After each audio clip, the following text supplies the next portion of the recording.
Hello everyone, matrix chapter अपना complete हो गया है और आज हम नेक्स्ट चैप्टर स्टार्ट करने जा रहे हैं विच इज डिटर्मिनेंट्स। मैट्रिक्स से जस्ट नेक्स्ट चैप्टर है। जब हमने मैट्रिक्स शुरू किया था तब मैंने आपसे कहा था कि मैट्रिक्स की बेसिकली हमें ज़रूरत क्यों पड़ रही है, सिस्टम ऑफ लीनियर इक्वेशंस को सॉल्व करने के लिए। तो उन्हीं सिस्टम ऑफ लीनियर इक्वेशंस को सॉल्व करने की डायरेक्शन में अपना सेकेंड स्टेप है डिटर्मिनेंट्स, क्योंकि उन सिस्टम ऑफ लीनियर इक्वेशंस को सॉल्व करने के लिए हमें इस टूल की ज़रूरत पड़ेगी। ठीक है, तो देखते हैं डिटर्मिनेंट्स।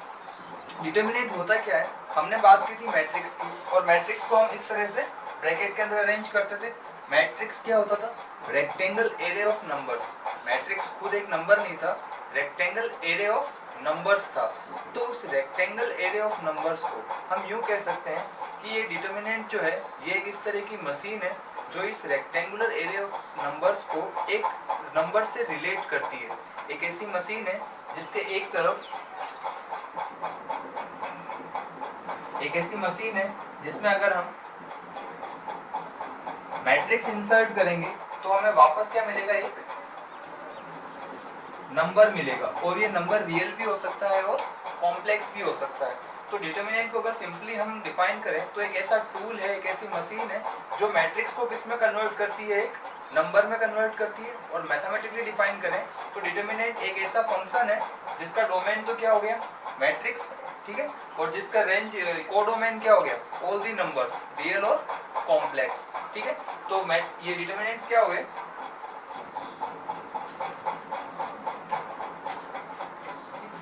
Every square matrix. सबसे पहली बात, डिटर्मिनेंट्स ऑलवेज केवल और केवल स्क्वायर मैट्रिसेस के लिए डिफाइन होते हैं। Every square matrix A of order n is associated with A number. Her square matrix एक नंबर के साथ एसोसिएटेड है, यानी मैट्रिक्स एक नंबर से रिलेटेड है, और वह नंबर ही क्या कहलाता है? उस स्क्वायर मैट्रिक्स का डिटर्मिनेंट कहलाता है। वो नंबर ही क्या कहलाता है? उस स्क्वायर मैट्रिक्स का डिटर्मिनेंट कहलाता है। पहली चीज, डिटर्मिनेंट्स केवल स्क्वायर मैट्रिसेस के लिए डिफाइन होते हैं। और डिटर्मिनेंट होता क्या है? एक ऐसा टूल, एक ऐसा फंक्शन जो किसी भी स्क्वायर मैट्रिक्स को एक रियल नंबर या कॉम्प्लेक्स नंबर से में कन्वर्ट करता है। ठीक है, और स्क्वायर मैट्रिसेस अपने ऑर्डर में अप टू 3x3 है। तब हम यही देखेंगे कि 1x1 की मैट्रिक्स हो, 2x2 की मैट्रिक्स हो या 3x3 की मैट्रिक्स हो, इनको एक फिक्स नंबर में किस तरह से कन्वर्ट किया जाता है, कैसे उसको सॉल्व किया जाता है। ठीक है, जैसे कोई स्क्वायर मैट्रिक्स है 2x2 की ABCD, तो इसका जो डिटर्मिनेंट है वो इस तरह से लिखा जाता है, determinant of A. Determinant of A, यहाँ पर जो ये लाइन्स है, दो बार्स हैं, ये मॉड को रिप्रेजेंट नहीं कर रहे हैं, इसको हम पढ़ते हैं डिटर्मिनेंट ऑफ ए। ये मॉड ऑफ ए नहीं है, या फिर इसको लिख सकते हैं डिटर्मिनेंट ऑफ ए, और कई बार इसको डेल्टा से भी रिप्रेजेंट किया जाता है। कई बार डिटर्मिनेंट को डेल्टा से भी रिप्रेजेंट किया जाता है। तो कोई भी स्क्वायर मैट्रिक्स है 1x1, 2x2, 3x3, उसका डिटर्मिनेंट इस तरह से लिखेंगे। अगर मैट्रिक्स बी है तो डिटर्मिनेंट ऑफ बी, या इस तरह से डिटर्मिनेंट ऑफ बी। और रिप्रेजेंट कैसे करेंगे? मैट्रिक्स के केस में ब्रैकेट्स लगाते थे, डिटर्मिनेंट के केस में दो लाइंस बनाएंगे, पैरेलल लाइंस। ठीक है, determinants are defined only for square matrices. Determinant किसके लिए डिफाइन है? ओनली फॉर स्क्वायर मैट्रिसेस के लिए। ठीक है, तो अगर कोई रेक्टेंगल मैट्रिक्स है 2x3, 1x2, तो उनके लिए डिटर्मिनेंट्स डिफाइन नहीं होते हैं। अपने लिए सिलेबस में केवल 3 मैट्रिसेस हैं, 1x1, 2x2, 3x3, जिनके लिए हमें पढ़ना है कि डिटर्मिनेंट्स कैसे डिफाइन होते हैं। ठीक है, तो डिटर्मिनेंट की बात समझ में आ गई। स्क्वायर मैट्रिसेस के लिए डिफाइन है, और मैट्रिक्स को ये कन्वर्ट कर देता है एक नंबर के अंदर। कैसे करता है? तो पहले हम स्टार्ट करते हैं, determinant of A matrix of order 1। ठीक है, ऑफ ऑर्डर 1, यानी 1x1 ऑर्डर की कोई मैट्रिक्स है, उसका डिटर्मिनेंट क्या होगा? तो 1x1 ऑर्डर की मैट्रिक्स इस तरह से लिखी जाएगी, A is equal to A, 1x1 order है, तो डिटर्मिनेंट ऑफ A क्या हो जाएगा? या फिर इस तरह से लिखें डिटर्मिनेंट ऑफ A, तो अगर 1x1 की मैट्रिक्स है तो इस केस में उसका डिटर्मिनेंट वो एलिमेंट ही हो जाएगा। अगर 1x1 की मैट्रिक्स है तो इस केस में उसका डिटर्मिनेंट क्या हो जाएगा? वो एलिमेंट खुद हो जाएगा। ठीक है, तो 1x1 मैट्रिक्स के डिटर्मिनेंट, जैसे एग्जांपल लेते हैं, A इज इक्वल टू 7, तो डिटर्मिनेंट ऑफ A क्या हो जाएगा? 7 हो जाएगा। एग्जांपल लिया, B इज इक्वल टू -5, तो डिटर्मिनेंट ऑफ B क्या हो जाएगा? -5। ऐसा नहीं कि इसको हम मोड मान के माइनस को प्लस कर दें। अगर 1x1 की मैट्रिक्स है तो जो एलिमेंट अंदर लिखा हुआ है मैट्रिक्स के अंदर, वही उसका क्या कहलाता है? डिटर्मिनेंट कहलाता है। ठीक है। अब बात करते हैं अगर 2x2 की मैट्रिक्स है या 3x3 की मैट्रिक्स है तो उनको किस तरह से सॉल्व करना है।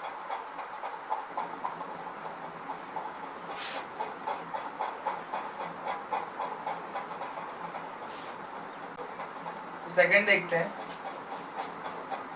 Determinant of A matrix of order 2। अगर किसी मैट्रिक्स का ऑर्डर 2 है तो उसका डिटर्मिनेंट कैसे फाइंड करना है। एक मैट्रिक्स लिखी, ऑर्डर 2 है means 2x2, 2x2 means 4 element होंगे, A11 A12 दो कॉलम, A21 A22 दो ही क्या होगी रो। मैट्रिक्स का ऑर्डर क्या है 2x2, बहुत इजी है, आराम से सुनो। इसका हमें लिखना है डिटर्मिनेंट ऑफ A, या फिर इस तरह से लिख सकते हैं डिटर्मिनेंट ऑफ A। तो कैसे लिखेंगे, A11 A12 A21 A22। अब इसको किस में कन्वर्ट करना है, इसको सॉल्व करना है, एक नंबर मिलना चाहिए।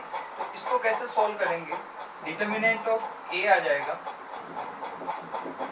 कैसे सॉल्व करेंगे, फर्स्ट दिस, पहले इनको मल्टीप्लाई करना है इस तरह से, this then A11 A22 A11 A22 दोनों नंबर्स को मल्टीप्लाई कर दिया, देन नेगेटिव का साइन लगाना है, नेगेटिव का साइन, फिर मल्टीप्लाई करना है इस तरह से, ठीक है। तो ये हो जाएगा A21 A12, first this then this, ठीक है।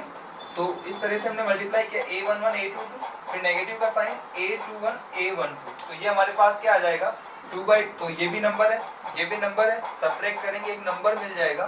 तो 2x2 मैट्रिक्स को हमने किस में कन्वर्ट कर दिया, एक नंबर के अंदर, ठीक है। For example A is equal to 1 7 4 -2, ये कोई मैट्रिक्स है 2x2 की, इसका डिटर्मिनेंट फाइंड करना है। So determinant of A will be 1 7 4 -2, ठीक है। पहले कैसे मल्टीप्लाई करना है, इस तरह से। सो ये हो जाएगा determinant of A is equal to 1 into -2, ये मल्टीप्लाई करते हैं किसका साइन लगा देना है, माइनस का, अदरवाइज यहाँ साइन मिस्टेक हो सकती है। मल्टीप्लाई किया और माइनस साइन लगा दिया, अब मल्टीप्लाई करना है इनको, देन 4 इंटू 7 28। तो ये आ जाएगा determinant of A is equal to -2 -28 -30, ठीक है। सो डिटर्मिनेंट ऑफ A क्या आ गया -30। 2x2 की मैट्रिक्स थी, किसमें कन्वर्ट कर दिया, एक नंबर के अंदर। अब ये हो गया 2x2 मैट्रिक्स के लिए। अब बात करते हैं 3x3 मैट्रिक्स की।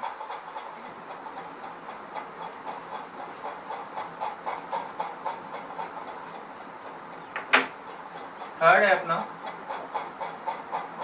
Determinant of A matrix of order 3। 3x3 order की कोई मैट्रिक्स है तो उसका डिटर्मिनेंट कैसे फाइंड करना है।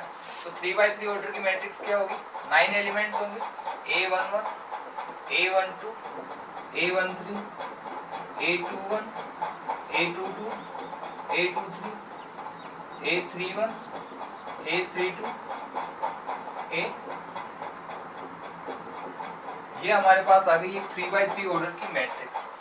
अब इसका फाइंड करना है डिटर्मिनेंट। तो यहाँ पे ध्यान दीजिएगा, ज्यादातर सवाल अपने लगभग सभी सवाल 3x3 ऑर्डर की मैट्रिसेस के ही है। इसका डिटर्मिनेंट क्या होगा, A11 A12 A13 A21 A22 A23 A31 A32।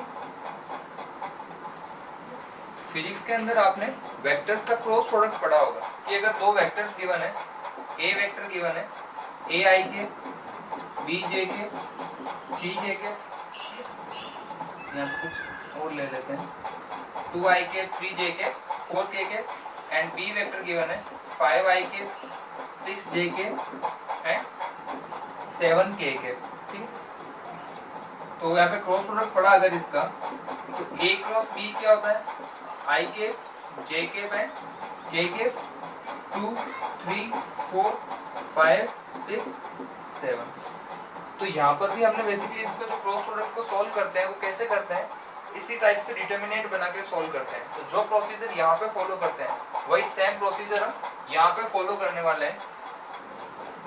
ठीक है, इसको सोल्व करने के अपने पास 6 तरीके हैं, 3 रोज से और 3 कॉलम से। इसको एक्सपेंड करने के, जैसे हमने 2x2 की मैट्रिक्स को एक्सपेंड किया और एक नंबर मिला, उसी तरह से 3x3 की मैट्रिक्स को एक्सपेंड करने के 6 तरीके हैं। 3 रोज हैं तो 3 तरीके यहाँ से, 3 कॉलम्स हैं तो 3 तरीके यहाँ से। ठीक है, अब इसको एक्सपेंड कैसे करना है, डिटरमिनेंट ऑफ ए कैसे फाइंड करना है। जैसे अगर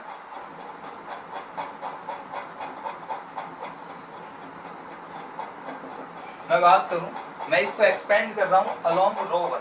ठीक है, अलोंग रो 1 इसको मैं एक्सपेंड कर रहा हूं। तो पहले मैं लूंगा फर्स्ट एलिमेंट A11, पहले फर्स्ट एलिमेंट लिया A11, तो जिस एलिमेंट को ले रहे हैं उससे रिलेटेड रो और कॉलम को क्या करेंगे, छुपा देंगे। तो क्या बचा, ये एलिमेंट्स बचे, तो ये अपने पास क्या बची, एक सब डिटरमिनेंट बचा। ठीक है, इसको छुपा देंगे तो बचा क्या क्या, उसको डिटरमिनेंट फॉर्म में लिख लेंगे A22, A23, A32, A33। First element ले लिया A11। ठीक है, अब सेकंड एलिमेंट क्या लेंगे, A12 अगर लेंगे तो first row and middle column, second column छुप जाएगा। तो बचा क्या, A21, A23, A31, A33। अब क्या लेंगे, थर्ड एलिमेंट लेंगे A13, थर्ड एलिमेंट लेंगे तो first row and third column छुप जाएगा। क्या बचा, A21, A22, A31। तो ये तो हमें सबके लिए ही करना है, जो भी रो या कॉलम ले रहे हैं। जैसे मैं इसको फर्स्ट रो के अलोंग एक्सपेंड कर रहा हूँ, तो मैंने फर्स्ट एलिमेंट लिया तो ये रो और इस कॉलम को छुपा दिया, सेकंड एलिमेंट लिया तो ये रो और इस कॉलम को छुपा दिया, थर्ड एलिमेंट लिया तो इस रो और इस कॉलम को छुपा दिया। ठीक है, अगर मान लो मैं इसको रो 3 के अलोंग एक्सपेंड करता, तो पहले मैं लिखता A31, फिर मैं इस कॉलम और इस रो को छुपा देता, फिर लिखता A32, इस कॉलम और इस रो को छुपा देता, फिर लिखता A33, थर्ड कॉलम और थर्ड रो को छुपा देता। ये काम तो सबके लिए करना है। इसी को अगर कॉलम के लिए एक्सपेंड कर रहे हैं, कॉलम से एक्सपेंड कर रहे हैं, मान लो मैं फर्स्ट कॉलम से एक्सपेंड कर रहा हूँ, पहले लूंगा A11 तो इस रो और इस कॉलम को छुपा दूंगा, फिर लूंगा A21 तो सेकेंड रो और इस कॉलम को छुपा दूंगा, फिर लूंगा A31 तो थर्ड रो और फर्स्ट कॉलम को छुपा दूंगा। ये काम तो हमें सबके लिए करना है। 6 तरीके हैं ओपन करने के, 3 रो 3 कॉलम, किसी से भी ओपन करो, ये तरीका सबके लिए है। अब ध्यान क्या रखना है, यहाँ पे ध्यान रखना है साइन का, कि यहाँ पर प्लस आएगा या माइनस, यहाँ पर प्लस आएगा या माइनस, यहाँ पर प्लस आएगा या माइनस। ठीक है, तो अगर बहुत सिंपल तरीका है, 2 तरीके समझने के हैं। अगर सबस्क्रिप्ट का जो सम है, अगर सबस्क्रिप्ट का सम इवन आ रहा है, सबस्क्रिप्ट का सम क्या आ रहा है, इवन आ रहा है, तब तो प्लस आएगा, और अगर ओड आ रहा है तो क्या आएगा, माइनस आएगा। सबस्क्रिप्ट का सम अगर इवन आ रहा है तो प्लस आएगा, ओड आ रहा है तो माइनस आएगा। 1 + 1 2, तो यहाँ किसका साइन आएगा, प्लस का। 1 + 2 3, माइनस का। 1 + 3 4, प्लस का। सबस्क्रिप्ट का सम अगर इवन आ रहा है तो प्लस आएगा, ओड आ रहा है तो क्या आएगा, माइनस आएगा। ठीक है, इस तरह से इसको इजीली आप रिमेम्बर कर सकते हैं। 6 तरीके हैं। डिटरमिनेंट को किसी भी तरीके से हम क्या कर सकते हैं, एक्सपेंड कर सकते हैं। सिंबल ध्यान रखने का तरीका, सीधा सा सबस्क्रिप्ट का सम देख लो, कौन से एलिमेंट की बात हो रही है।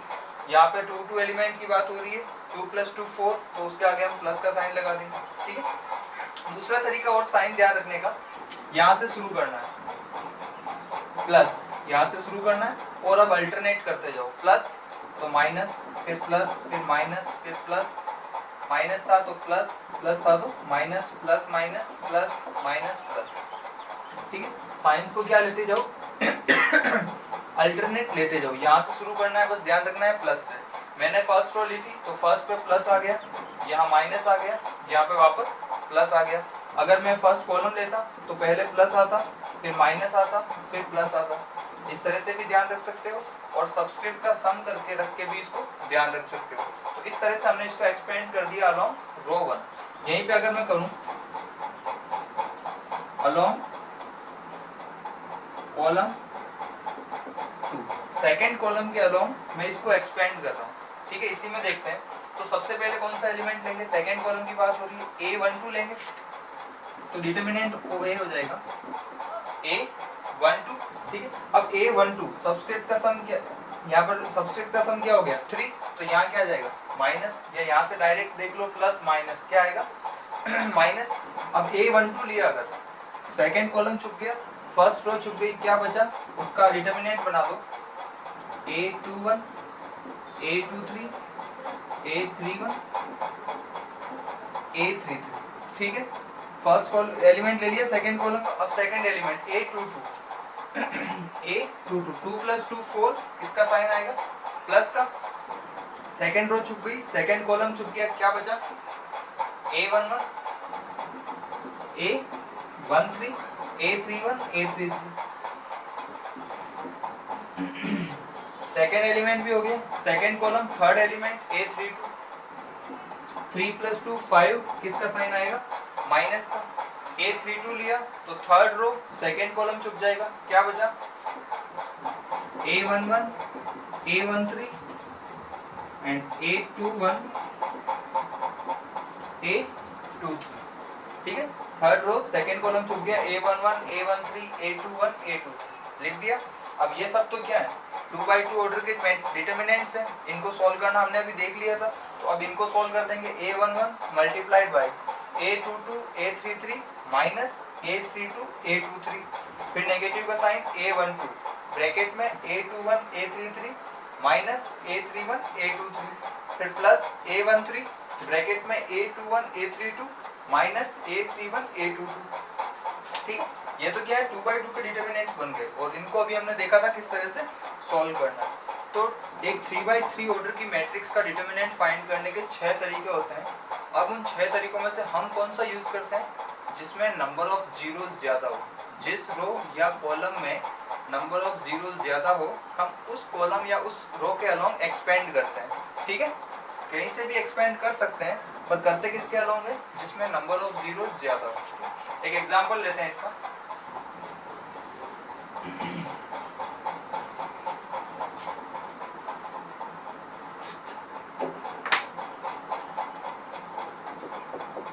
एक मैट्रिक्स ली A 3x3 की 1 4 2 -2 0 5 3 1 -2, ठीक है। इसका क्या फाइंड करना है डिटर्मिनेंट ऑफ A, आराम से समझिए, ठीक है। तो किसके अलोंग एक्सपेंड करें, नंबर ऑफ जीरोस तो यहाँ एक ही है, तो चाहे तो सेकेंड रो या सेकेंड कॉलम के अलोंग एक्सपेंड कर सकते हैं, या एक ही जीरो है ज़्यादा हेल्पफुल नहीं होगा, तो हम इसे एक्सपेंड करते हैं फर्स्ट रो के along.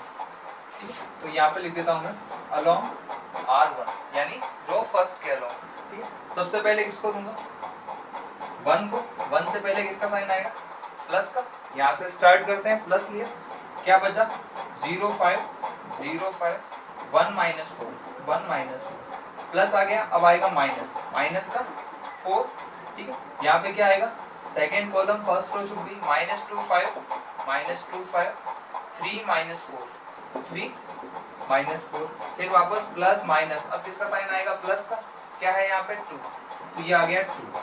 First row third column चुक गया, -2 0 3 1, आगे बात समझ, लिख दिया इस तरह से। अब इसको सॉल्व करना है, सो डिटर्मिनेंट ऑफ है, यहाँ है 1, यहाँ क्या बचेगा पहले इस तरह से 0 × -4 0, फिर माइनस का साइन 1 × 5 5, क्या है -4, पहले कैसे मल्टीप्लाई होगा इस तरह से, -2 -4 कितना हो गया 8, फिर माइनस का साइन 3 × 5 कितना हो गया